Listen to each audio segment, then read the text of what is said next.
Viral, seorang pria syok saat dapat tagihan BPJS Kesehatan. Nunggak BPJS capai 7 juta rupiah. Viral di media sosial, curhat seseorang bingung lantaran mendapat tagihan BPJS.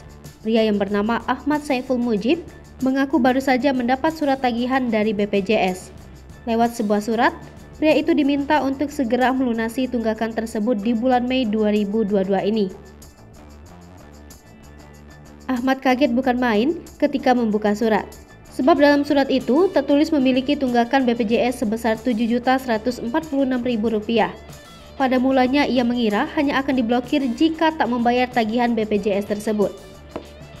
Tercatat saat ini video itu sudah ditonton 4,2 juta kali hingga Rabu 18 Mei 2022 pukul 19.30 waktu Indonesia Barat. Sampai Rabu 18 Mei 2022, video itu telah ditonton oleh 3,8 juta pengguna dan disukai oleh 137.900 pengguna media sosial TikTok. Lalu bagaimana solusinya? Apakah harus berhenti dari kepesertaan BPJS Kesehatan? Kepala Humas BPJS Kesehatan M. Iqbal Anas Ma'ruf menjelaskan bahwa kepesertaan BPJS Kesehatan bersifat wajib bagi seluruh masyarakat Indonesia. Artinya setiap warga negara Indonesia tanpa terkecuali wajib mendaftarkan diri dan keluarganya dalam skema program BPJS Kesehatan. Pembayaran iuran BPJS Kesehatan ini bisa dilakukan setiap bulan sebelum tanggal 10. Masyarakat Indonesia bisa memilih kelas BPJS Kesehatan sesuai kemampuan membayarnya.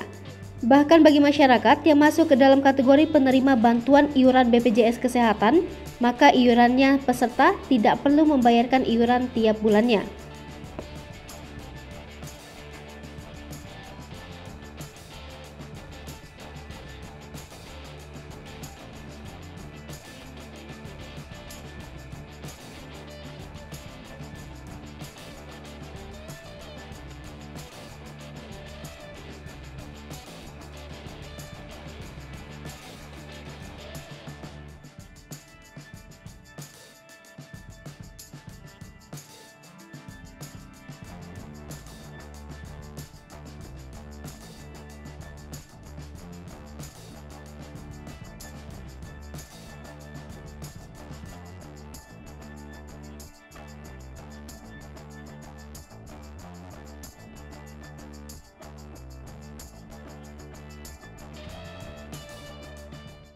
Hai pemirsa Sri Popo TV, jangan lupa komen, like, dan subscribe, serta tonton terus berita-berita terupdate lainnya ya.